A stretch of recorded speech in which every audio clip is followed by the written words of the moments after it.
guys? You guys here for Tutorial Tuesday? We're in the right place. Today we're going to spend a little bit of time talking about one of the bigger, stronger leg movements that we use a lot here at Outlier, which is not one of the, the main lifts, but a huge accessory lift that bodybuilders have been using forever because it's such a potent leg builder, and that is going to be the lunge. We do a lot of walking lunges, standing still lunges, split squats, which are in the family of lunges. And so what we're going to do today is go over why we do the lunge so much, what makes it so great, and how to make sure that you're doing it properly to get the most bang for your buck every time we have these programmed in the workouts. So let's head on inside and start breaking stuff down.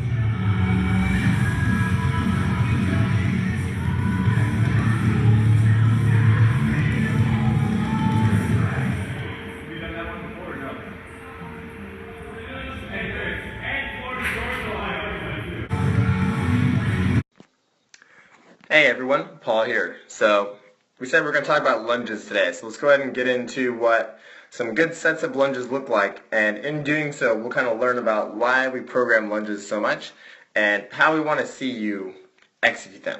So standard lunge is typically done walking, and as in kind of moving around and actually stepping forward and then pulling yourself forward. It doesn't matter if we in the class have to change this and do a standstill lunge. A lot of these range of motion standards and a lot of these movement requirements are going to stay the same, and we want to see the same thing out of our lunges all the time. So let's go ahead and kind of move through a couple of these lunges. We'll get into the first step. You'll see that on the left hand side we're going to have dumbbells hanging from the arms, and then in the right hand side we have a barbell in the front rack. So the weight is held in obviously very different places, but the body positions and the the way everything is going to move is still going to be pretty similar, and we still want to see the same points of performance. So as you go into the lunge, you can see one nice big long step. As most people know, at the bottom of the lunge, this is a key position. We get a slight touch of the knee of the ground. You can see that I'm not sitting, and resting my entire body back on my back leg. What we want to see here, which is a common issue, is that people will take a full-on break and just kind of really just sit on their kneecap. What we want to see out of these lunges in this type of position is, if you're looking at that front leg, just like if we were doing a really good split jerk, our knees are more or less above our ankles. They're not really jetting forward a whole bunch. The weight is really more towards the heel, kind of maybe the front of the heel, but the feet are clearly, flat on the ground is what we want to see here. We don't want to see the knee way out here and the heel coming up off the ground. So making sure that that front foot is staying nice and flat. What that ensures is that the weight is being held evenly across the quads on the top of the leg, but then also there's weight and energy being held by the hamstrings and the glutes, which the lunges do a wonderful job of strengthening. As you probably noticed, after a good lunge workout, you're probably walking up and down stairs a little funny because the back of your legs are nice and sore. Now, the next part of the movement is a very important part for making sure that the leg balance and the power source of the quads versus the glutes and the hamstrings, kind of the front of the leg and the back of the leg, stays even. So when we go to step up, a common issue here is that people have a big lean forward and kind of lever into it.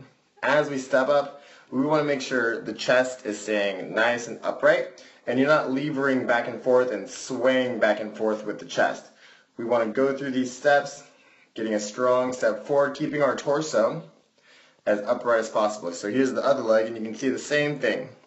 So a good thing to notice here is that between the barbell front rack and the dumbbells hanging, you can see there is a little bit of a difference in where my knee is being held.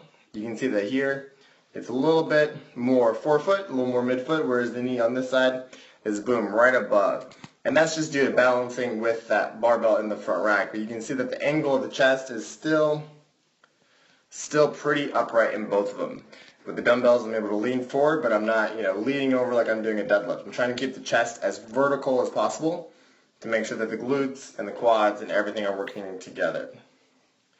And then again, as we go into the next step, on that way up, we're using that front leg to pull and claw against the ground and pull ourselves up to fully upright. So as we're going through these lunges, remember we want to get a nice long step out, feet stay flat, chest stays as vertical as possible, and that's really going to help make sure those legs get the work that we're aiming for. So let's go ahead and look at another aspect of the lunges and how some other common issues to kind of get our minds wrapped around this movement and how good this movement is for you. Okay, so now we're going to go over probably the two most common faults that we see with the lunge and kind of talk about why we don't want to see them and what they take away from the lunge when it is well performed. So if you look on the left side, we're going to have some examples of what we call just short stepping your lunge. So if you take a look at the left side and we move through it, you'll see that on this example I am stepping forward, and that is clearly a very short step because when I go to squat down, my knees jet way forward and they're getting just about, they're shooting way past my toes on that front leg, and that is going to draw the heel up off the ground. My back knee is super close to my front foot, which is going to put all the stress of this movement really just this big of an angle at the knee. All that's going to do is put all the tension into the quads. The front quad and the back quad are going to be holding the vast majority of that weight, and the hamstrings and the glutes are never really going to get a chance to fire. So you can see there I was demonstrating a standstill lunge where we step forward and then have to push ourselves back. And then on this example would be a reverse lunge, but where the same mistake is still happening. So you can see in that back step, not quite as exaggerated with the short step, the knee and the foot are separated a little bit, but even still at that bottom position, my knee is way out in front and my heels are coming up, my heel on my front foot is coming up off the ground, which is another sign of your hamstrings and your glutes not really being involved and all of the energy and all the force coming from the quads.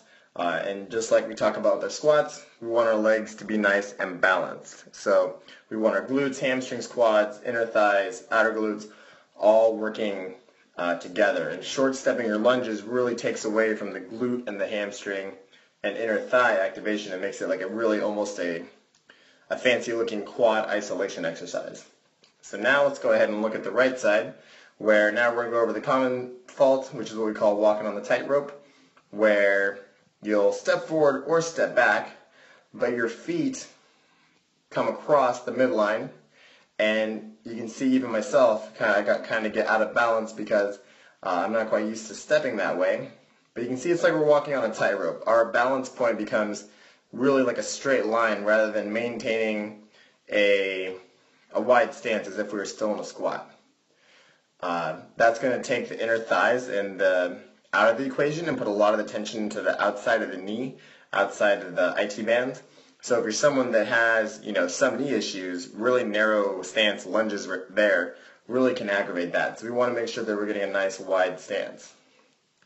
So you can see that where my feet are, your steps should stay that exact same width. So if we were to go back to some good lunges a little bit, you'll see that everything here should look the exact same.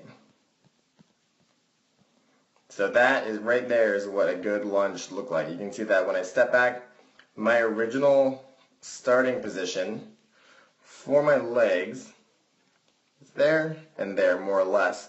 And then when I step back in, it's the exact same width underneath the shoulders, which is our strong squatting stance. And that's what we want to see out of our lunges, whether you're stepping forward or back.